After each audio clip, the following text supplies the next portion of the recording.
Assalamualaikum warahmatullahi wabarakatuh. Alhamdulillahi rabbil alamin. Wabihi nasta'in. Ashhadu an la ilaha illallah wahdahu la syarika lah. Wa ashhadu anna Muhammadan abduhu wa rasuluh. Allahumma salli wa sallim wa barik ala abdika wa rasulika nabil ummi Muhammad wa ala alihi wa azwajihi wa dhurriyyatihi kama sallaita wa sallamta wa barakta ala Ibrahim wa ala ali Ibrahim fil alamin innaka Hamidum Majid. Amma ba'du. Para pelajar, penonton, pendengar, semoga Allah Subhanahu wa taala merahmati dan memberkati kita. Meneruskan pembelajaran kita dalam asas-asas fardu ain pada menyatakan dan menerangkan kitab Safinatun Najah fima yajibu 'ala al-'abdi li maulah. Masih lagi kita pada membentangkan apa yang dikatakan oleh musannif rahimahullahu ta'ala, faslun arkanul imani sittatun an tu'mina billah. Rukun iman 6 perkara, beriman dengan Allah, dan kita sudah pun membincangkan 2 rukun daripada rukun-rukun beriman dengan Allah, iaitulah beriman dengan Allah sebagai Rabbul Alaminah, Allah sebagai Tuhan, pencipta, pemilik dan pentadbir seluruh alam ini, atau beriman dengan rububiyah Allah. Kita telah membincangkan tentang beriman dengan keesaan Allah Subhanahu wa taala dalam segala kesempurnaan, keagungan dan keindahan pada nama-nama dan sifat-sifatnya yang disebut sebagai tauhidul asma'i was sifati. Tauhidul asma'i was sifati, tauhid nama-nama Allah dan sifat-sifat Allah Subhanahu wa taala. Maka rukun yang ketiga, yang terakhir yang kita akan bincangkan berkenaan dengan beriman dengan Allah, ialah beriman dengan Allah sebagai satu-satunya al-ma'budu bihaqqin. Beriman dengan Allah sebagai satu-satunya yang berhak dan layak untuk disembah. Tiada yang berhak dan layak untuk disembah kecuali Dia. Dan masalah ini adalah komposisi yang paling atau antara yang paling utama dalam beriman dengan Allah Subhanahu wa taala, kerana ini adalah makna syahadah la ilaha illallah, dan kita sudah pun membincangkan sebahagian daripada perkara ini semasa mana kita membincangkan makna syahadah, 2 kalimah syahadah, asyhadu an la ilaha illallah wa asyhadu anna Muhammadar Rasulullah. Sudah kita bincangkan di sana apakah maknanya, rukun-rukunnya, syarat-syaratnya. Maka sebagai melengkapkan lagi, di sini kita nyatakan lagi sekali makna kalimah Allah, nama Allah asalnya adalah daripada al-ilah. Nama Allah asalnya daripada al-ilah. Dan al-ilah maknanya ialah al-ma'bud, yang disembah. Al-ilah asal maknanya adalah al-ma'bud, yang disembah, yang diibadahi, yang ditujukan kepadanya peribadatan, perhambaan diri. Manakala Allah adalah alamun alal ma'budi bihaqqin, ia adalah nama dan juga sifat yang merujuk kepada sembahan yang hak, sembahan yang benar. Kerana al-ilah ataupun al-ma'bud terbahagi kepada 2 kategori, al-ilahu bihaqqin dengan al-ilahu bibatilin, yang disembah dengan hak dan yang disembah secara batil. Selain daripada Allah, apa jua makhluk, sama ada malaikat, nabi, rasul, wali, atau apa jua benda yang ada dalam alam ini selain daripada Allah Subhanahu wa taala, maka sembahan itu adalah batilun, adalah batil. Yang layak dan berhak disembah hanyalah Allah. Sebab itulah Ibnu Abbasin radhiyallahu anhuma menafsirkan makna Allah dengan katanya dzul uluhati wal ma'budiyyati ala khalqihi ajma'in, yang mempunyai hak untuk disembah dan diibadahi oleh seluruh makhluknya.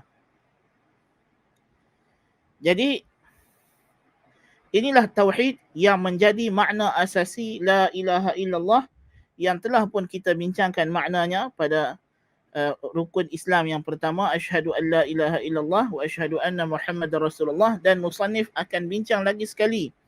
Nanti dia akan bawa lagi kepada kita makna la ma'buda bihaqqin fil wujudi illallah, itulah makna dua kalimah syahadah, makna la ilaha illallah, la ma'buda bihaqqin illallah, seperti mana kata musannif rahimahullah ta'ala di penghujung setelah mana dia membincangkan rukun iman yang 6. Dia kata faslun wa ma'na la ilaha illallah la ma'buda bihaqqin fil wujudi illallah. Tiada yang berhak disembah, tiada sembahan yang hak dalam wujud ini kecuali Allah Subhanahu wa ta'ala. Jadi makna dan kata syarih kitab Safinatun Najah, iaitulah Syekh dalam pengarang Nailur Raja', al-ma'na anna ma'na kalimati la ilaha illallah al-marrati fi arkanil Islam la mustahiqqa lil ibadati illallah. Yani makna kalimah la ilaha illallah yang telah lalu bincangannya, sebutannya dalam rukun Islam ialah la mustahiqqa lil ibadati illallah. Tiada yang berhak untuk memperolehi ibadah kita, untuk kita tujukan ibadat kita ini, melainkan Allah tabaraka wa ta'ala semata-mata. Jadi ini adalah matlamat dakwah para anbiya dan rasul. Tujuan kita mengesahkan Allah dalam rububiyah, tujuan kita mengesahkan Allah dalam nama-nama dan sifat-sifatnya ialah kerana kita hendak mentauhidkannya dalam peribadatan. Ini adalah penzahiran kepada i'tiqad. Sebab itu ulama kata beriman dengan Allah ini ada dua sisi. Sisi teori dan sisi amali, praktikal.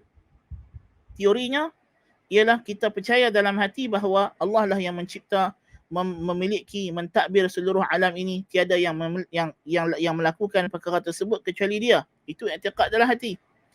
Kita beriktikad bahawa Allah ada nama-nama yang maha indah, ada sifat-sifat yang maha tinggi yang tidak menyamai sesuatu pun. Tiada sesuatu pun yang sama dengan Allah. Laisa kamitslihi syai' wa lam yakul lahu kufuwan ahad. Hal ta'lamu lahu samiyya. Fala taj'alu lillahi andadan wa antum ta'lamun.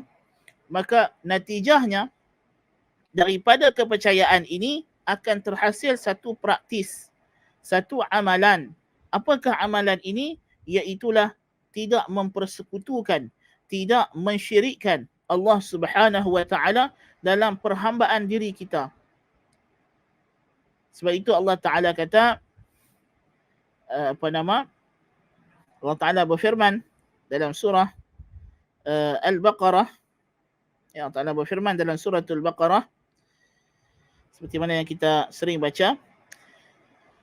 Ya ayyuhan nasu u'budu rabbakum alladhi khalaqakum walladhina min qablikum la'allakum tattaqun. الذي جعل لكم الأرض فراشا والسماء بناء وأنزل من السماء ماء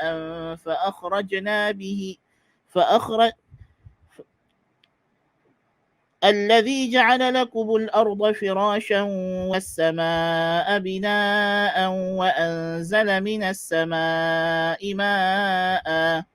وأنزل من السماء ماء فأخرج به من الثمرات رزقا لكم فلا تجعلوا لله أندادا وأنتم تعلمون. Wahai manusia, ya ayuhan nas, u'budu rabbakum, sembahlah penjaga kamu, pemelihara kamu, alladhi khalaqakum, yang telah menciptakan kamu, walladzina min qablikum, ay wa khalaqal ladzina min qablikum, dan dia jugalah yang menciptakan nenek moyang sebelum kamu. La'allakum tattaqun, supaya kamu memperolehi ketakwaan. Yani kamu takut kepada Allah, melaksanakan suruhannya, meninggalkan larangannya. Alladzi ja'ala lakumul arda firasha, yang menjadikan dataran bumi ini, daratan tempat kamu tinggal ini sebagai hamparan untuk kamu tinggal di atasnya. Wa anzala minas sama'i ma'a, dan dia menurunkan daripada langit air hujan. Fa akhraja bih, lalu dia mengeluarkan dengan air hujan itu minas samarati, daripada pelbagai jenis buah-buahan, rizqan lakum, sebagai rezeki untuk kamu. Apa natijahnya bila kita beriman bahawa Allah Ta'ala sahaja yang melakukan perkara ini, Allah sahaja yang mencipta, Allah sahaja yang memberi rezeki, Allah sahaja yang bersifat dengan maha berkuasa, maha bijaksana. Fala taj'alu lillahi andada, maka jangan kamu jadikan bagi Allah sekutu-sekutu. Wa antum ta'lamun, sedangkan kamu tahu hakikat perkara ini, bahawa tidak ada yang menjaga kamu, tidak ada yang mencipta, tidak ada yang menurunkan hujan melainkan Allah azza fi'ulahu.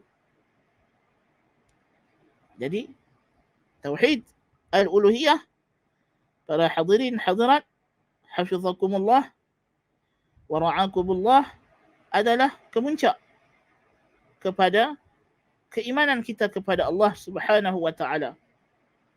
Sebab itulah semua para anbiya dan rusul alaihimus salatu wassalam, dakwah mereka adalah merupakan menyeru kepada menunjukkan pengabdian diri hanya kepada Allah Subhanahu wa taala, iaitulah walaqad, Allah Taala berfirman dalam surah An-Nahl, walaqad ba'athna fi kulli ummatin rasulan an i'budu Allah wajtanibut taghut, dan kami telah utuskan pada setiap umat itu rasul untuk menyeru umat mereka, sembahlah Allah semata-mata dan jauhilah taghut, yakni segala sembahan yang selain Allah. Dan Allah beritahu kepada kita dalam surah Az-Zariyat bahawa inilah tujuan dia menciptakan jin dan manusia, sebagaimana kata Allah, وَمَا خَلَقْتُ الْجِنَّ وَالْإِنسَ إِلَّا لِيَعْبُدُونَ, tidaklah aku ciptakan jin dan manusia melainkan supaya mereka memperhambakan diri mereka kepadaku sahaja. Kata Ibnu Abbas radhiyallahu anhuma, liya'budun liyuwahhiduni, untuk mereka sembah aku, yakni supaya mereka mengesahkan aku, yakni dalam ibadah. Dan tauhid ini dibina di atas dua perkara, iaitulah ikhlasul ibadati lillahi wahdah, mengikhlaskan peribadatan hanya kepada Allah, sebagaimana firman Allah Ta'ala dalam surah Al-Bayyinah, وَمَا أُمِرُوا إِلَّا لِيَعْبُدُوا اللَّهَ مُخْلِصِينَ لَهُ الدِّينَ حُنَفَاءَ وَيُقِيمُوا الصَّلَاةَ وَيُؤْتُوا الزَّكَاةَ وَذَلِكَ دِينُ الْقَيِّمَةِ, dan tidaklah mereka diperintahkan melainkan dengan وَمَا أُمِرُوا, tidaklah mereka diperintahkan illa, melainkan dengan liya'budullah, supaya mereka menyembah Allah, mukhlisina lahuddin, mengikhlaskan baginya ibadah, ketaatan, tidak mentaati secara mutlak kecuali Allah, tidak memperhambakan diri secara mutlak kecuali kepada Allah, hunafa, berpaling daripada selain Allah dan hanya menghadapkan dirinya kepada Allah, berpaling daripada segala sembahan yang lain dan hanya mengabdikan diri kepada Allah, wa yuqimus salah, dan mendirikan salat, wa yu'tuz zakah, dan mengeluarkan zakat. Wa dzalika dinul qayyimah, demikian itulah agama yang lurus. Allahu akbar. Dan yang kedua, ia dibina di atas mutaba'atun Nabi sallallahu alaihi wasallam, mengikut syariat Nabi kita Muhammad sallallahu alaihi wasallam, kerana tidak ada cara untuk kita mengabdikan diri kepada Allah kecuali dengan cara yang Allah Ta'ala syariatkan menerusi para anbiya dan rasul. Dan rasul yang wajib ke atas kita sebagai umat Nabi Muhammad sallallahu alaihi wa alihi wasallam ialah Nabi kita Muhammad sallallahu alaihi wa alihi wasallam. Maka tanpa ketaatan kepada rasul tidak ada tauhid kepada Allah Ta'ala. Sebab itulah Allah Ta'ala berfirman, فَلَا وَرَبِّكَ لَا يُؤْمِنُونَ حَتَّى يُحَكِّمُوكَ فِيمَا شَجَرَ بَيْنَهُمْ ثُمَّ لَا يَجِدُوا فِي أَنفُسِهِمْ حَرَجًا مِّمَّا قَضَيْتَ وَيُسَلِّمُوا تَسْلِيمًا. Demi Tuhanmu, wahai Muhammad, tidaklah mereka beriman sehinggalah mereka menjadikan kamulah sebagai penentu hukum dalam apa jua perselisihan mereka. Kemudian mereka tidak ada sebarang rasa tidak enak terhadap keputusan kamu. Dan mereka menyerah diri bulat-bulat kepada ketentuan kamu. Tidak ada keimanan kepada Allah melainkan dengan taat kepada Rasulullah sallallahu alaihi wa alihi wasallam, sebagaimana juga sabda Nabi sallallahu alaihi wasallam, man ata'ani faqad ata Allah wa man asani faqad asallah. Barang siapa yang taat kepadaku, dia telah taat kepada Allah. Siapa yang derhaka kepadaku, dia telah derhaka kepada Allah tabaraka wa ta'ala. Jadi itulah dia, dibina di atas dua perkara ini, dan kita telah pun huraikan syahadah asyhadu an la ilaha illallah wa asyhadu anna Muhammad Rasulullah. Maka perhambaan diri kita kepada Allah azza fi'ulahu tidak akan diterima oleh Allah Ta'ala melainkan dengan dua syarat penerimaan ini, iaitulah al-ikhlasu lillahi wahdah, ikhlaskan ibadah itu tujuannya hanya kepada Allah, mengharapkan semata-mata ganjaran Allah. Dan yang kedua adalah dilakukan mengikut kehendak yang Allah Ta'ala kehendaki, mengikut tata cara yang dikehendaki oleh Allah. Macam mana kita nak tahu tata cara yang dikehendaki oleh Allah? Iaitulah mengikut ajaran sunnah Nabi SAW. Allah Ta'ala berfirman, Qul in kuntum tuhibbuna Allah fattabi'uni yuhibbukumullahu wa yaghfir lakum dhunubakum. Katalah olehmu wahai Rasulku kepada mereka, jikalau benar kamu mencintai Allah, kamu mencintai, yakni memperhambakan diri kamu kepada Allah, maka ikutlah aku. Maka Allah akan mencintai kamu dan mengampunkan dosa-dosa kamu. Tidak ada peribadatan kepada Allah, tidak ada cinta kepada Allah yang diiktiraf kecuali dengan mengikut sunnah Nabi sallallahu alaihi wa alihi wasallam. Ini adalah perkara yang pasti.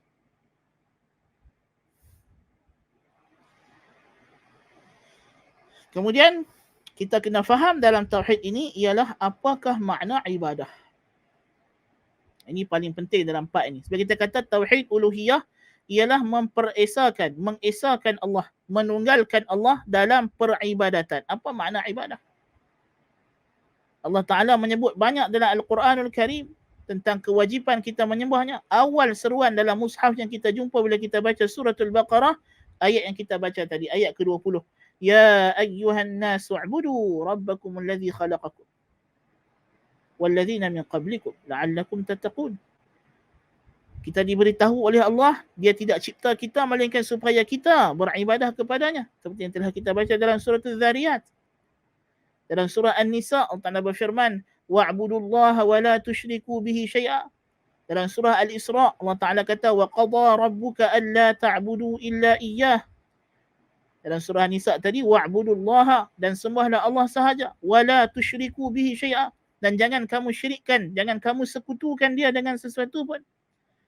Dalam surah Al-Isra, Allah kata, wa qadha rabbuka, dan Tuhanmu telah menetapkan satu hukum yang pasti, alla ta'budu illa iyyah, supaya kamu tidak boleh menyembah kecuali Allah.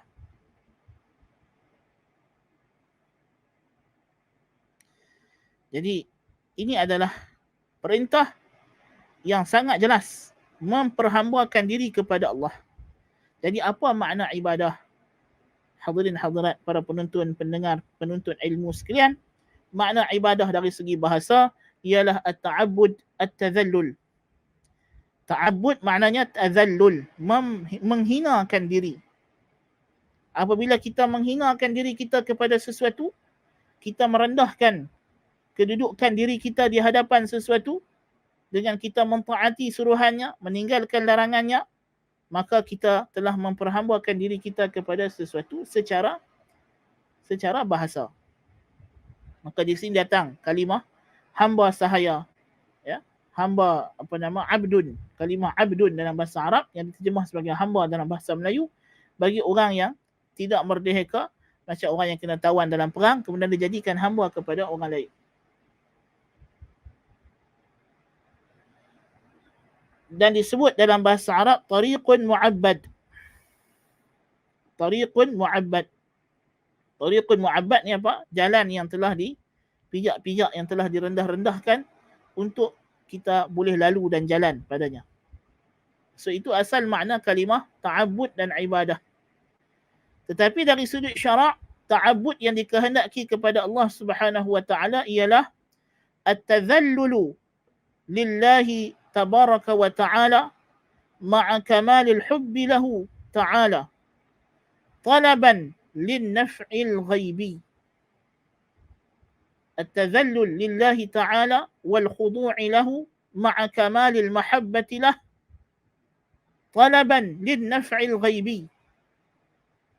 Kita memperhinakan diri kepada Allah Subhanahu wa taala, merendahkan diri kita di hadapan Allah dengan kita dan bersama dengan rasa sepenuh cinta kepada Allah dalam rangka kita mencari manfaat yang ghaib.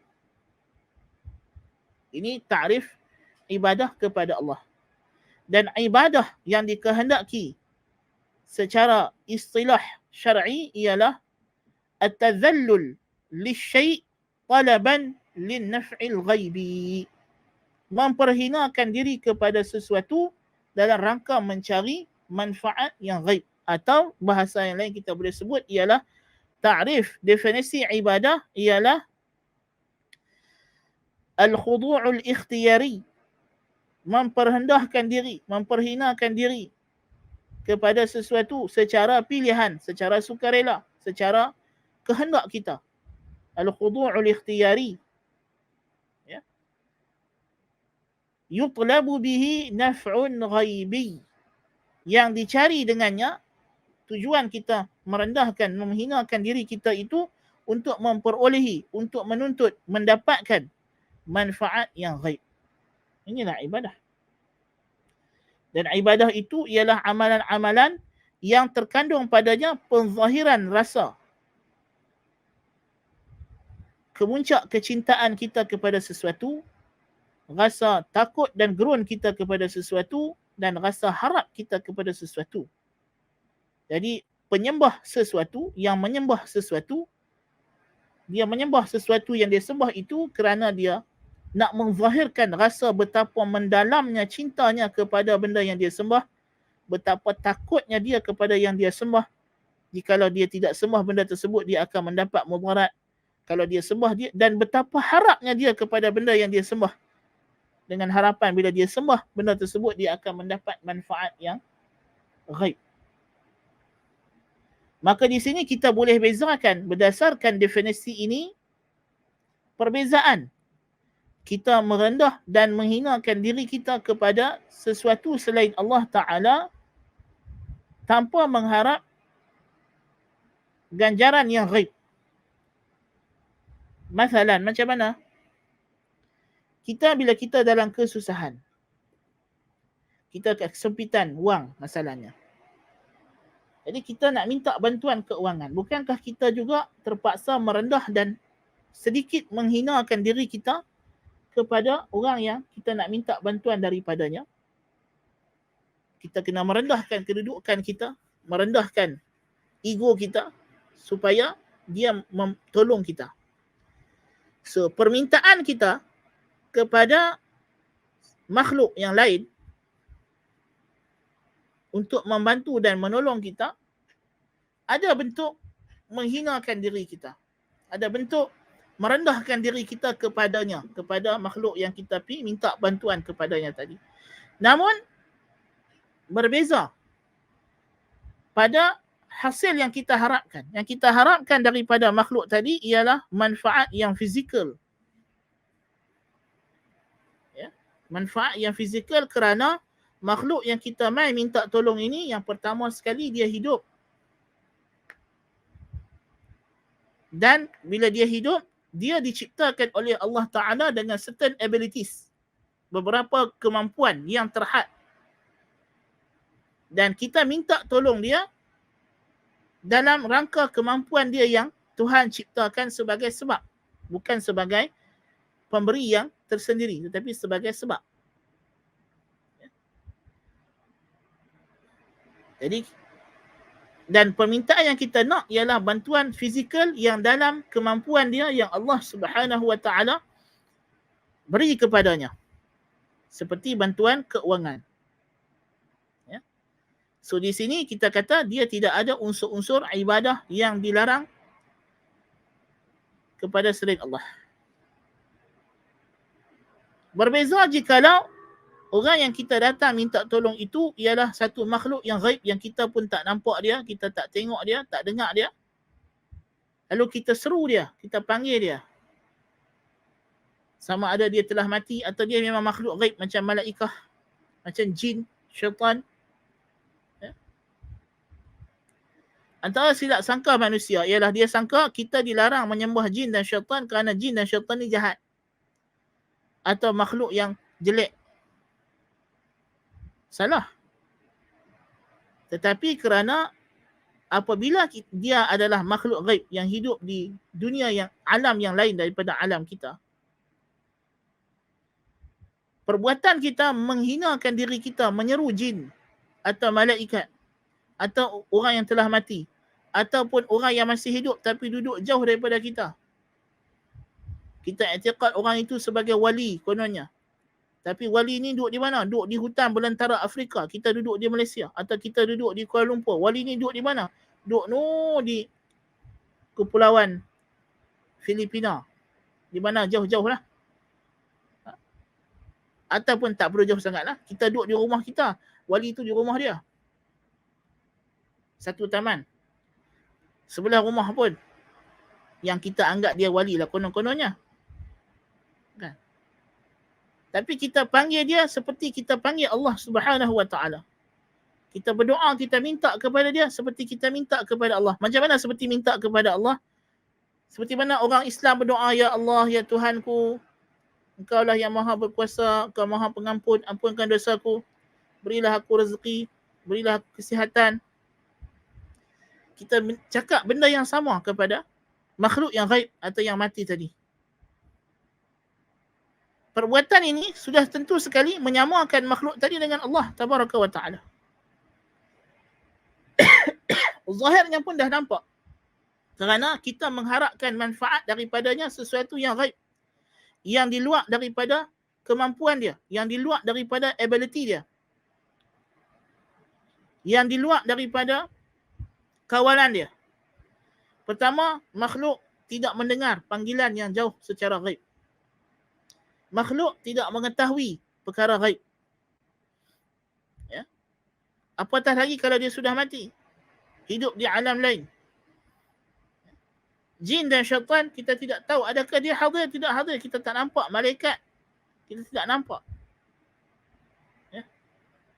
Meminta bantuan kepada makhluk yang ghaib ini seperti ini. Maka inilah permohonan kepada makhluk yang kita katakan sebagai syirik. Perbuatan syirik iaitulah mensyirikkan Allah Ta'ala dalam ibadah kerana ibadah kepada Allah Ta'ala ialah kita memohon kepadanya. Sebab itulah Allah Ta'ala menamakan ibadah sebagai doa. Allah Ta'ala berfirman, وَقَالَ رَبُّكُمُ ادْعُونِي أَسْتَجِبْ لَكُمْ. Dan berkatalah Tuhan kamu, serulah aku, maka aku akan memperkenankannya untuk kamu. Dalam surah Ghafir, Allah Ta'ala kata, وَقَالَ رَبُّكُمُ ادْعُونِي أَسْتَجِبْ لَكُمْ إِنَّ الَّذِينَ يَسْتَكْبِرُونَ عَنْ عِبَادَتِي سَيَدْخُلُونَ جَهَنَّمَ دَاخِرِينَ.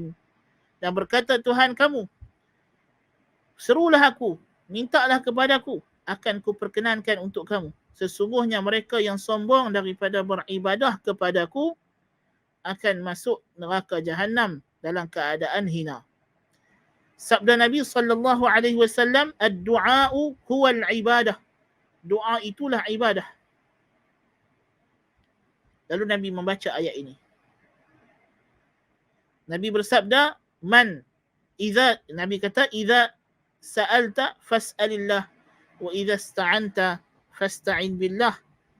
Kalau kamu meminta, mintalah kepada Allah. Kalau kamu minta pertolongan, mintalah pertolongan kepada Allah. Inilah iqrar kita kepada Allah. Iyyaka na'budu wa iyyaka nasta'in. Hanya kepadamu sahaja ya Allah kami memperhambakan, menghinakan diri kami dan kepadamu sahaja ya Allah kami memohon pertolongan.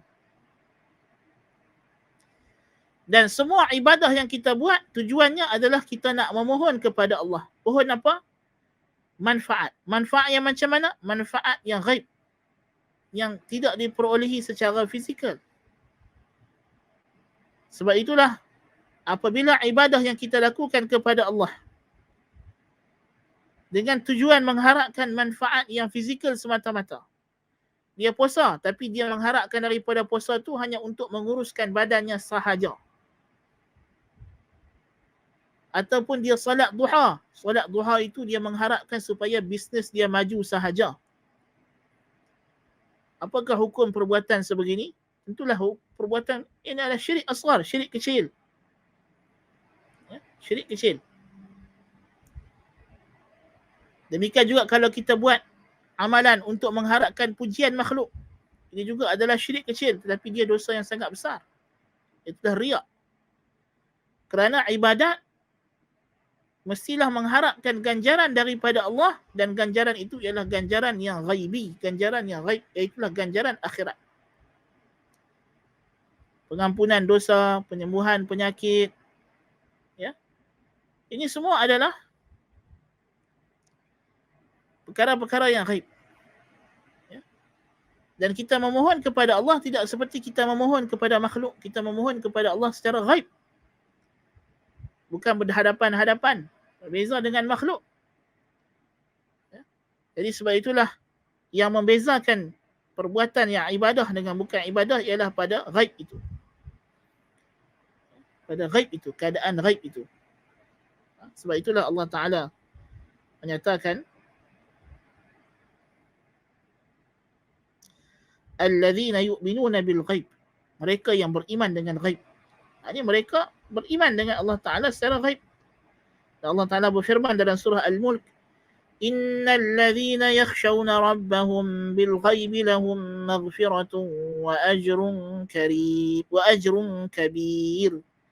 Innal ladzina yakhshawna rabbahum bil ghaib. Sesungguhnya mereka yang takut kepada Tuhan mereka secara ghaib. Lahum maghfirah, bagi mereka lah keampunan. Wa ajrun kabir, dan pahala yang besar, ganjaran yang besar. Jadi ghaib itu yang membezakan. Ya. Jadi sebab itulah apabila kita memohon kepada makhluk yang ghaib atau manfaat yang kita minta kepada makhluk itu adalah manfaat yang ghaib yang di luar daripada kemampuan tabi'i, kemampuan kauni yang telah Tuhan jadikan bagi makhluk tersebut, maka ianya adalah ibadah yang dialihkan kepada selain Allah dan itulah syirik. Maka bila kita faham makna ibadah, maka ibadah ini hanya mesti ditujukan kepada Allah Subhanahu wa Ta'ala. Dan kita boleh kenal ibadah itu ialah menerusi apa jua yang Allah Ta'ala perintahkan kita lakukan dengan suruhan yang wajib ataupun sunat. Sebab itulah ulama kata ibadah ialah perkara-perkara sama ada dalam bentuk perbuatan atau ucapan secara zahir maupun secara batin yang dicintai dan diredai oleh Allah. Jadi ibadah, ada ibadah qalbiyah, ibadah hati. Seperti rasa cinta, takut dan harap kepada Allah, cintakan Rasulullah SAW, cintakan para sahabat. Ini ibadat hati. Ibadat badan yang dilakukan dengan tubuh badan seperti salat, puasa. Ibadat harta yang dilakukan dengan harta ke zakat. Dan ibadat yang menghimpunkan badan dan harta seperti haji. Ya. Ada ibadat yang dipanggil ibadat mahdah. Perkara-perkara yang memang disyariatkan sebagai ibadat semata-mata. Seperti salat, puasa, zakat, haji. Dan ada ibadat yang ghair mahdah. Iaitulah perkara-perkara yang pada asalnya dia adalah benda yang harus. Perkara yang harus dilakukan seperti makan, minum, tidur. Tetapi jikalau diniatkan kerana Allah, maka dia akan diberi pahala dan ganjaran oleh Allah menjadi ibadah. Seperti orang yang makan dengan niat nak bagi kekuatan untuk dia belajar ilmu syar'i. Orang yang tidur malam awal dengan niat nak bangkit salat tahajud atau supaya dia terjaga salat subuhnya dan jamaah. Maka ini diberi pahala atas tidurnya. Walaupun tidur pada asalnya adalah keperluan, tuntutan tabi'i manusia. Manusia mesti kena tidur. Kan? Jadi dari sudut itu kita kata ibadat terbahagi kepada mahdah semata-mata ibadat dan terbahagi kepada ibadat ghair mahdah. Dan dalam bila kita bincangkan makna uluhiyah ini, kita kata dia adalah mengesahkan Allah Subhanahu wa taala dalam ibadah. Maka lawan bagi tauhid ini ialah syirik. Yang paling nyata sekali ialah syirik. Ya. Dan Allah Taala memberitahu kepada kita dalam Al-Quranul Karim bahawa orang musyrikin mensyirikkan Allah dalam ibadah. Seperti mana firman Allah Azza fi'ulahu dalam surah Yunus ayat ke-18. Allah Taala kata, "Wa ya'buduna min dunillahi ma la yadurruhum wa la yanfa'uhum. Wa yaquluna ha'ula'i syufa'auna 'inda Allah." Dan mereka menyembah selain Allah apa yang tidak memberi mudarat maupun manfaat kepada mereka. Lalu mereka berkata, mereka inilah orang tengah kami dengan Allah. Allah berfirman dalam surah Az-Zumar ayat ke-3, "Ala lillahi ad-dinul khalis والذين اتخذوا من دونه أولياء ما نعبدهم إلا ليقربونا إلى الله زلفى." Hanya bagi Allah itulah ibadat yang suci, yang tulus, tidak ada sekutu. Mereka yang menyembah selain Allah berkata, memberi alasan, kami tidak menyembah mereka ini, sembahan-sembahan kami ini, ma na'buduhum illa, melainkan supaya liyuqarribuna ila Allah zulfa, supaya sembahan-sembahan kami ini mendekatkan kami kepada Allah. Jadi orang musyrikin, Allah Ta'ala bagi tahu kepada kita, mereka menyembah selain Allah Tabaraka wa Ta'ala kerana mereka menganggap berhala-berhala atau orang mati atau malaikat yang mereka sembah itu mempunyai kedudukan yang dekat di sisi Allah.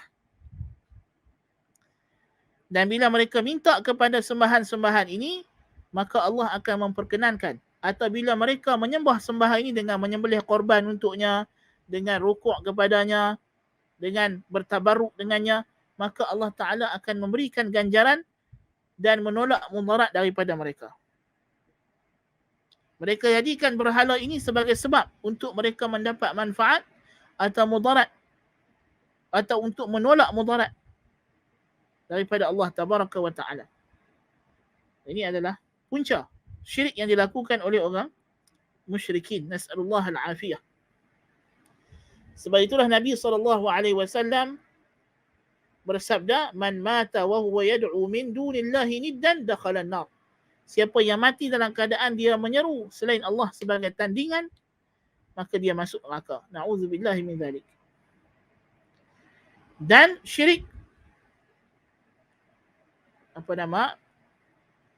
orang musyrikin, kalau kita lihat musyrikin Mekah sendiri, bila mereka mengerjakan haji, sebagaimana hadis yang diriwayatkan oleh Ibnu Abbas radhiyallahu anhuma dalam sahih Muslim, apakah talbiyah orang musyrikin? Orang musyrikin talbiyah mereka ialah labbaik Allahumma labbaik la syarika lak.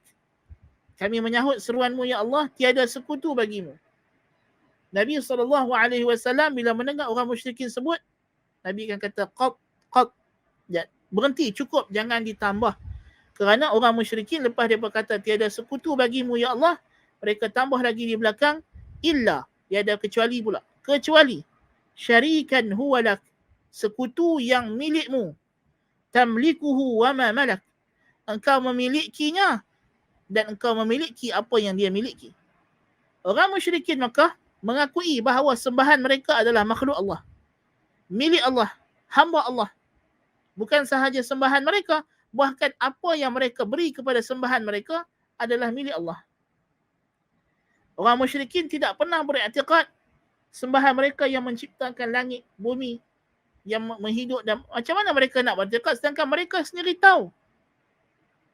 Ada di kalangan orang musyrikin yang mencipta patung berhalanya daripada kurma, bila dia lapar dia makan.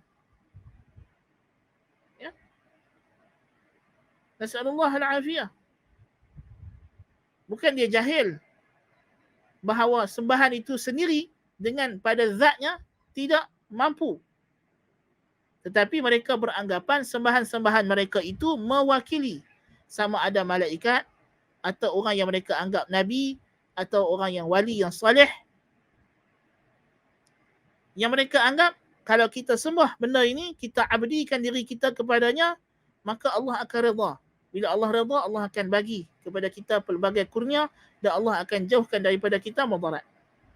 Nas'alullah al-afiyah. Maka inilah hakikat syirik. Iaitulah memperhinakan diri secara pilihan kepada sesuatu selain Allah dalam rangka mengharap, dalam rangka mencari manfaat yang ghaib. So beza para hadirin sekalian, bila kita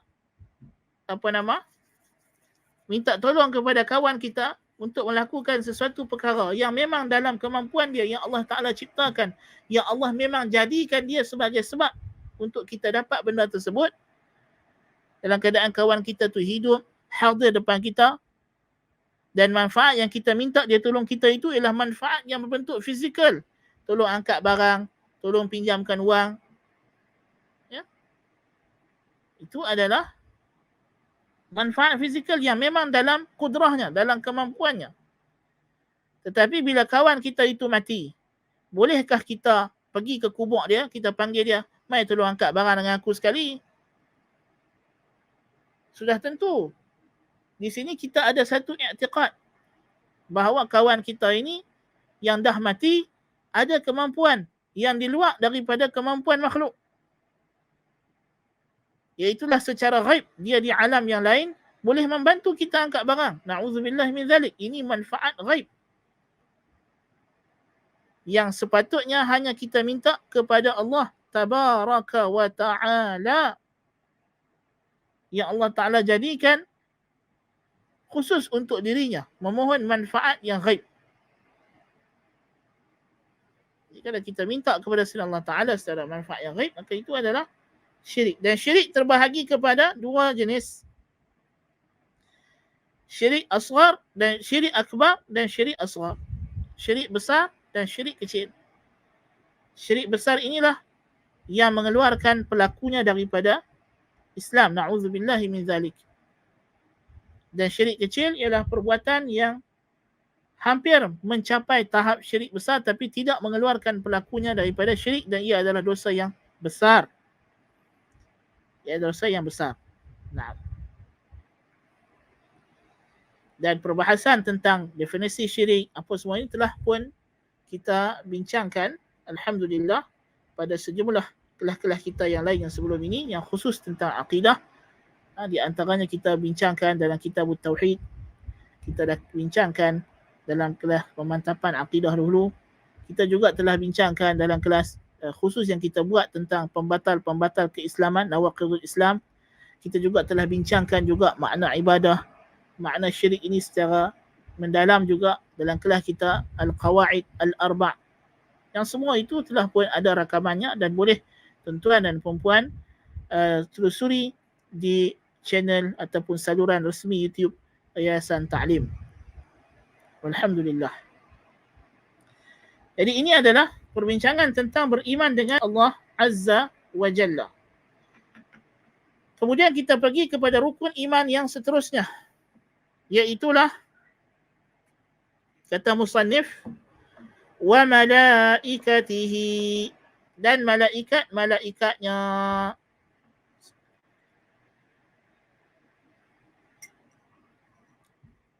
Perkara kedua yang menjadi rukun iman yang kita kena percaya, yang kita kena akui, ialah mengakui akan malaikat. Apa itu malaikat?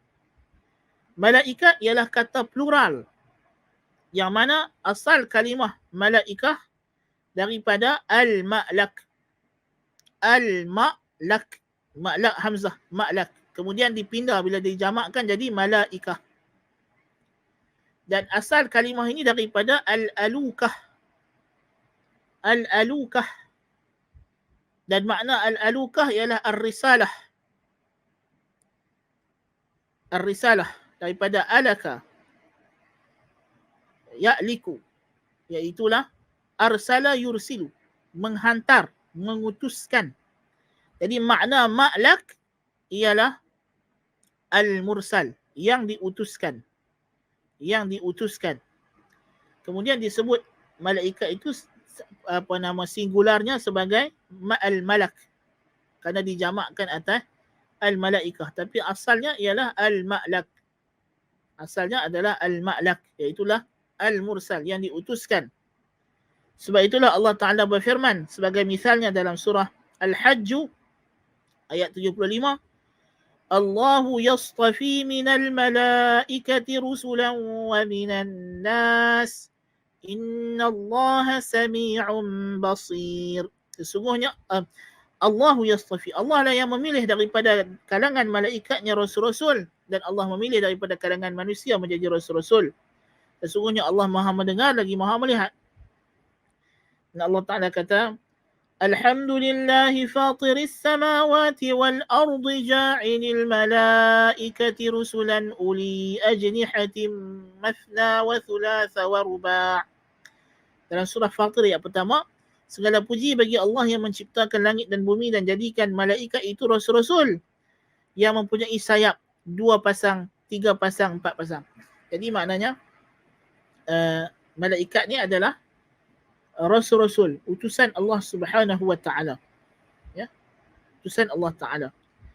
Dan definisi mereka secara syar'inya atau istilahnya ialah khalqun min nurin la ya'lamu 'adadahum illa Allah, qa'imuna 'ala ibadatillah wa tadbiri syu'unil kaun bi amrihi subhanahu. Malaikat ialah ciptaan makhluk Allah, maka mereka adalah makhluk Allah yang diciptakan Allah daripada cahaya.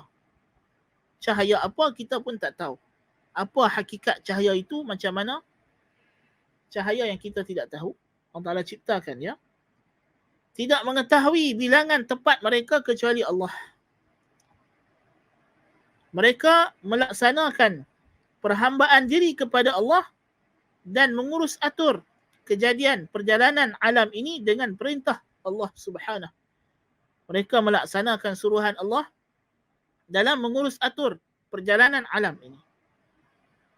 Ini adalah takrif malaikat. Makhluk yang diciptakan Allah daripada cahaya untuk beribadah kepada Allah, melaksanakan suruhannya berkaitan dengan pentadbiran alam ini, dan mereka ini disebut sebagai junudur Rabb, tentera-tentera Tuhan. Allah Ta'ala berfirman, وَمَا يَعْلَمُ جُنُودَ رَبِّكَ إِلَّا هُ. Tidak ada yang mengetahui bilangan tentera-tentera Tuhanmu kecuali dia. Jadi malaikat adalah tentera-tentera Allah Subhanahu wa Ta'ala. Dan Allah tidak berhajat kepada mereka. Mereka yang berhajat dan fakir kepada Allah. Mereka adalah hamba Allah yang melaksanakan perintah Allah dengan penuh taat. La ya'suna Allah ma amarahum wa yaf'aluna ma yu'marun. Mereka sesekali tidak pernah derhaka kepada Allah dan melaksanakan apa jua yang disuruh kepada mereka. Beriman dengan malaikat ialah kita mengakui bahawa malaikat itu wujud. Bahawa malaikat itu adalah hakikat, makhluk yang memang ada, yang memang wujud, dan dia adalah alam yang ghaib. Alam ghaib yang tidak dicapai oleh kita, manusia, dengan penglihatan kita, pendengaran kita, secara asasnya. Tetapi tidak mustahil ada manusia tertentu yang Allah Ta'ala beri kepadanya kemampuan untuk berhubung dengan makhluk ini, seperti para anbiya dan rasul, nabi-nabi dan rasul, dan sebahagian awliya Allah, wali-wali Allah, seperti sahabat Nabi Imran ibn Husain radhiyallahu anhuma. Imran bin Husain ini di antara karamah dia ialah dia boleh mendengar salam malaikat kepadanya. Malaikat bagi salam dekat dia dan dia boleh dengar. Tetapi Rasul lebih hebat lagi. Para anbiya dan Rasul, mereka mengambil faedah daripada malaikat, iaitulah malaikat datang membawa kepada mereka perkhabaran daripada Tuhan Azza wa Jalla. Jadi kita beriman dengan malaikat bahawa dia adalah makhluk yang hakiki, yang ada kewujudan sendiri, tersendiri. Kewujudan fizikal yang tersendiri. Ya. Kita beriman dengan nama-nama mereka. Sama ada nama-nama mereka secara individu atau nama-nama kumpulan mereka atau nama-nama mereka secara umum. Allah Subhanahu wa taala menggunakan beberapa nama bagi merujuk kepada malaikah, yang paling utamanya ialah al-malaikah, seperti firman Allah Taala dalam surah Al-Baqarah ayat 30, wa idh qala rabbuka lil malaikati inni ja'ilun fil ardi khalifah. Dan ingatlah ketika mana Tuhanmu berkata kepada malaikat, aku hendak jadikan di muka bumi ni khalifah. Berdasarkan ayat ini kita dapati malaikat diciptakan oleh Allah sebelum Adam alaihissalam. Kata Nabi SAW, khuliqatil malaikatu min nur wa khuliqal jannu min marijin min nar wa khuliqa Adam mimma qad wusifa lakum. Diciptakan malaikat daripada cahaya dan diciptakan jin daripada lidah api dan diciptakan manusia Adam alaihissalam itu sendiri, bapa manusia, daripada apa yang telah disifatkan kepada kamu, iaitulah daripada tanah. Jadi malaikat diciptakan lebih dahulu daripada manusia. Bahkan zahir daripada hadis lebih awal daripada jin. Bahkan sebelum diciptakan syurga dan neraka, berdasarkan hadis yang sahih, Allah Ta'ala berkata kepada Jibril setelah mana dia menciptakan syurga, dia kata, wahai Jibril, pergilah tengok syurga. Dan bila Allah ciptakan neraka, Allah kata, wahai Jibril, pergilah kamu lihat neraka. Jadi Jibril sudah ada, sedangkan neraka dan syurga baru diciptakan ketika itu. Baik.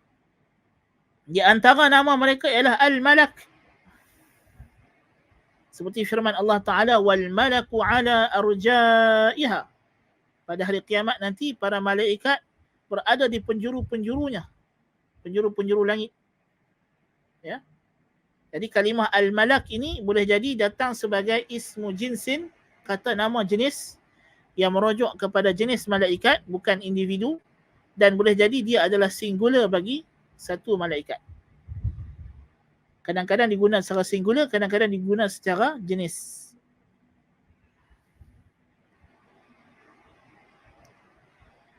Diguna juga merujuk kepada mereka Al-Mala'ul A'la. Dan disebut juga dengan Junudur Rabb, tentera-tentera Tuhan, dan disebut juga dengan Ar-Rusul, utusan-utusan Tuhan. Di antara nama kumpulan-kumpulan malaikat yang datang penyebutannya dalam Al-Quran ataupun Sunnah ialah Malaikah Az-Zabaniyah. Seperti mana Allah Ta'ala kata dalam surah Iqra, sanad'u Az-Zabaniyah, kami akan menyeru malaikat Zabaniyah. Kerana dinamakan Zabaniyah li'annahum yazbununa ahlan nar. Mereka menarik ubun-ubun ahli neraka untuk dihumban ke dalam neraka. Dan mereka ini adalah malaikat yang bertugas mengazab ahli neraka. Nas'alullah al-afiyah. Di antaranya malaikat yang disebut sebagai al-mu'aqibat, yang bersilih ganti, menjaga kita waktu pagi dan petang, yang datang dalam hadis Nabi SAW. Mereka ini akan bertukar waktu pekerjaan, waktu tugas mereka itu pada waktu salat subuh dan salat asar. Di antaranya al-hafazah. Al-hafazah ialah malaikat yang menjaga manusia dan mencatat amalan mereka, dan disebut juga dengan nama al-kiramul katibun, juru tulis yang mulia. Dan di antara kesilapan setengah orang ialah dia kata malaikat yang menulis amalan kita ni namanya Raqib dan Atid. Itu salah, kerana Raqibun Atid ialah sifatnya. Raqib mengawas, Atid mencatat. Jadi sifat al-hafazah ialah raqibun atid, mengawas dan memerhati segala tindak tanduk manusia dan mencatatkannya. Disebut juga, dan di antara nama malaikat, kumpulan malaikat ialah as-safarah. As-safarah ialah malaikat yang menjaga wahyu. Itu apa nama? Suhuf-suhuf kitab Allah Subhanahu wa taala di langit.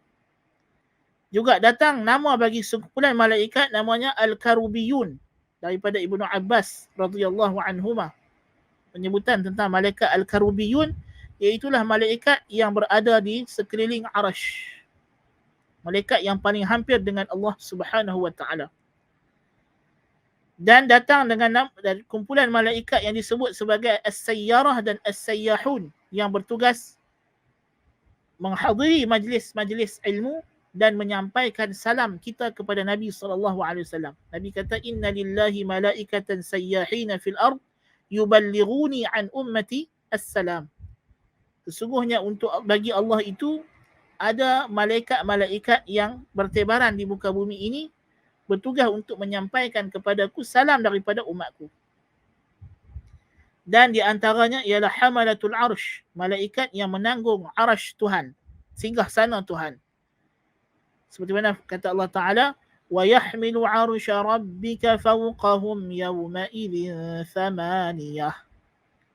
Dan menanggung arsh Tuhanmu pada hari kiamat itu 8 malaikat. Di antara nama-nama individu malaikat yang paling utama yang kita kena tahu ialah Jibril, Israfil dan Mikail yang datang penyebutan mereka dalam doa iftitah tahajud Nabi sallallahu alaihi wasallam, Allahumma rabb Jibril wa Mikail wa Israfil. Allah, ya Allah, engkaulah Tuhan Jibril, Mikail dan Israfil. Jibril disebut dengan Jibril, disebut dengan Jabrail, dan ada beberapa cara lagi menyebut namanya. Ya. Dan Jibril adalah Sayyidul Malaikah, adalah ketua para malaikat. Dan dia mempunyai tugas yang paling utama sekali, iaitulah menjadi penyelia kepada segala malaikat, dan disebut dalam Al-Quran dengan nama Ar-Ruh. Dan disebut juga dengan nama Ruhul Qudus. Ya. Dan di antara tugasnya juga ialah menyampaikan wahyu kepada para nabi dan rasul. Di antaranya Mikail, dan disebut juga dengan Mikal. Allah kata dalam surah Al-Baqarah, man kana aduwwan lillahi wa malaikatihi wa rusulihi wa Jibril wa Mikal fa innallaha aduwwun lil kafirin. Barang siapa yang memusuhi Allah, malaikatnya, rasul-rasulnya, Jibril dan Mikail, maka Allah itu musuh bagi orang kafir. Dalam surah Al-Baqarah. Dan Mikail datang dalam hadis bertugas sebagai penjaga yang menguruskan berkenaan hal ehwal hujan dan juga tumbuh-tumbuhan. Dan yang ketiga ialah Israfil. Dan Israfil datang dalam pandangan para ulama berdasarkan sejumlah asar, walaupun ianya dari segi sanad tidak kuat, tapi asar yang begitu banyak menyokong bahawa Israfil inilah yang bertugas meniup sangkakala nafiri pada hari kiamat. Sebab itulah kata para ulama, 3 malaikat ini adalah malaikat yang bertugas tentang kehidupan al-hayah. Jibril bertugas menurunkan wahyu yang merupakan kehidupan bagi ruh. Wahyu itu adalah punca sumber kehidupan bagi ruh kita. Sebab itu dia disebut sebagai ar-ruh. Manakala Israfil, Mikail bertugas untuk menguruskan sumber kehidupan jasad, iaitulah air hujan dan tumbuh-tumbuhan. Manakala Israfil bertugas untuk menghidupkan balik jasad di hari kiamat, bila dia menghembus, dia meniup nafiri. Kali pertama mati, kali kedua hidup. Di antaranya Malakul Maut. قل يتوفاكم ملك الموت الذي وكل بكم ثم إلى ربكم ترجعون. Katalah oleh Muhammad Rasulku, kamu akan dimatikan oleh malakul maut, malaikat maut yang diwakilkan kepada kamu. Kemudian kamu akan dikembalikan kepada Tuhan kamu. Namanya malakul maut. Tidak sabit dalam asar yang sahih, namanya Izrail. Bahkan yang datang dalam Al-Quran dan hadis, Nabi hanya menyebut namanya malakul maut. Dalam Quran pun disebut malakul maut. Tidak lebih dan tidak kurang daripada itu. Iaitulah malaikat maut yang mencabut nyawa manusia. Di antaranya Malik. Datang dalam Al-Quran tentang ahli neraka. وَقَالُوا يَا مَالِكُ وَنَادَوْا يَا مَالِكُ لِيَقْضِ عَلَيْنَا رَبُّكَ وَنَادَوْا يَا مَالِكُ لِيَقْضِ عَلَيْنَا رَبُّكَ. Ahli neraka menyeru, memanggil, wahai Malik, mintalah supaya Tuhan kamu mematikan kami, dah tak tahan diseksa dalam neraka ini. Jadi ketua penjaga neraka namanya Malik. Dan dalam hadis Nabi kata, ra'aitu malikan khazinan nar. Pada malam Nabi dibawa dalam satu mimpi menjelajah ke alam ghaib. Nabi kata, aku lihat malaikat Malik, penjaga neraka. Ya. Ataupun pada malam Mi'raj. Al-Munkar wan Nakir. Ini dua malaikat, Al-Munkar wan Nakir, yang bertugas menyoal orang mati. Dalam hadis yang sahih Nabi kata, idza qubira ahadukum aw qubira al-mayyit ataahu malakani aswadani azraqani yuqalu li ahadihima al-munkar wa lil akhari an-nakir. Apabila telah dikuburkan seseorang kamu atau satu mayat itu, maka datanglah kepadanya dua malaikat warnanya hitam kebiru-biruan. Satu bernama Munkar, satu lagi bernama An-Nakir. Al-Munkar dan An-Nakir. Di antara nama malaikat yang datang dalam hadis juga ialah Ar-Ra'du. Ini adalah malaikat yang bertugas membawa awan ke tempat yang hendak Allah Ta'ala turunkan hujan. Dia pembantu kepada Mikail. Dan disebabkan apabila dia mengarah awan itu, bila awan itu berlanggar, maka dia akan menempik awan itu, dan pada tangannya, kata Nabi SAW, ada tongkat daripada api. Maka kita namakan guruh sebagai Ar-Ra'du. Kerana pada pandangan manusia, guruh itu berlaku bila awan itu bertembung. Itu pandangan mata kita. Kita nampak awan tu bertembung, maka kita dengar bunyi. Bunyi. Lepas tu keluar kilat. Jadi apa kesimpulan kita secara fizikal yang kita nampak? Kita kata guruh bunyi, dentuman guruh itu berhasil kerana berlagarnya jirim awan. Dan bila dia berlagar, menghasilkan panahan kilat. Kita kata itu apa yang kita nampak dengan mata kita yang suka menipu. Tetapi Nabi SAW bagi kita dalam hadis bahawa hakikatnya itu adalah tempikan malaikat kepada awan supaya dia berjalan betul, nak pergi ke tempat yang hendak diturunkan hujan, dan tongkatnya untuk dia memisahkan awan yang melanggar. Dan di antaranya datang dua malaikat Harut dan Marut yang ditugaskan oleh Allah Ta'ala turun ke bumi ini untuk menguji manusia dengan membawa ilmu sihir. Dan mereka adalah malaikat yang datang membawa perintah Allah secara kauni, al-amrul kauni, bukannya al-amrul syar'i, untuk menguji manusia dengan sihir. Naam. Adapun bilangan malaikat tidak diketahui jumlahnya kecuali Allah. Wa ma ya'lamu junuda rabbika illahu. Tidak ada yang mengetahui bilangan yang tepat melainkan Allah Ta'ala. Di dalam hadis yang sahih, di langit ada tempat namanya Baitul Ma'mur yang bertentangan dengan Kaabah. Setiap hari akan masuk 70,000 malaikat untuk mengerjakan ibadah di tempat yang namanya Baitul Ma'mur ini, Al-Baitul Ma'mur ini, dan tidak akan kembali lagi. Malaikat yang dah masuk tu dia main sekali saja. Jadi bayangkan setiap hari semenjak Allah Ta'ala ciptakan malaikat, 70,000 malaikat duk masuk. Sampai hari ni. Tak berhenti-henti sampai kiamat. Jadi bayangkan, berapa banyak. Malaikat penjaga neraka Jahannam sahaja. Nabi kata, yu'ta bi Jahannam. Walahu sab'una alfa zimamin. Likulli zimamin sab'una alfa malakin yajurrunah. Akan dibawa neraka Jahannam ke padang mahsyar. Dan dia ada 70,000 tali kekang. Tali untuk tarik. Dan setiap satu tali itu ada 70,000 malaikat yang akan menariknya. Bayangkan, itu yang jaga neraka Jahannam sahaja. Nas'alullah al-afiyah. Nas'alullah al-afwa wal-afiyah. Di antaranya, tetapi ada sejumlah malaikat yang datang, bilangannya diberitahu kepada kita, di antaranya yang tadi, malaikat yang menarik neraka Jahannam. Ya. Penanggung arash ada 8. Malaikat Zabaniyah, ketua-ketua malaikat Zabaniyah yang menjaga neraka ada 19. Allah Ta'ala kata, alaiha 19 wa ma ja'alna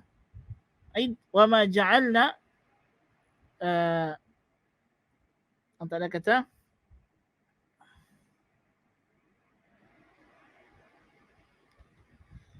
dalam surah Al-Muddathir, alaiha 19, yang menjaga neraka itu 19 malaikat.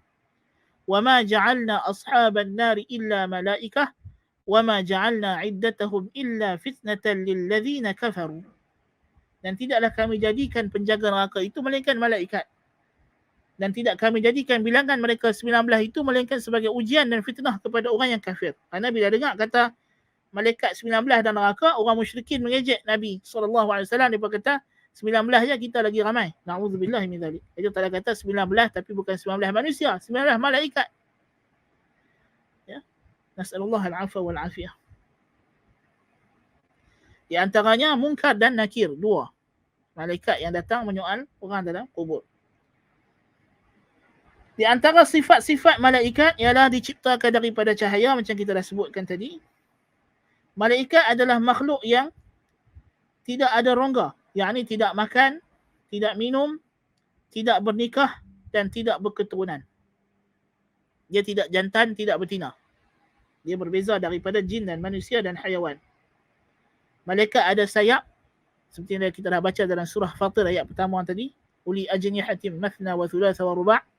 Dan Jibril alaihi salam sendiri, Nabi sallallahu alaihi wasallam telah melihat bagi Jibril itu 600 janah, 600 sayap, 600 kepak.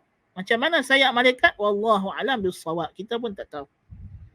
Mereka ada mata. Ya. Datang hadis dalam Sahih Bukhari, Nabi Musa alaihi salam semasa dia hendak dicabut nyawanya malaikat maut, dia telah jolok biji mata malaikat maut. Jadi mereka ada mata, mereka mendengar dan bercakap, mereka ada jantung, ada telinga, ada tangan, tapak tangan. Ini semua datang dalam Al-Quran dan hadis. Mereka menulis, ini malaikat yang ditugaskan untuk menulis, Mereka boleh bau segala bau-bau dan terkesan dengan apa yang menyakitkan anak Adam.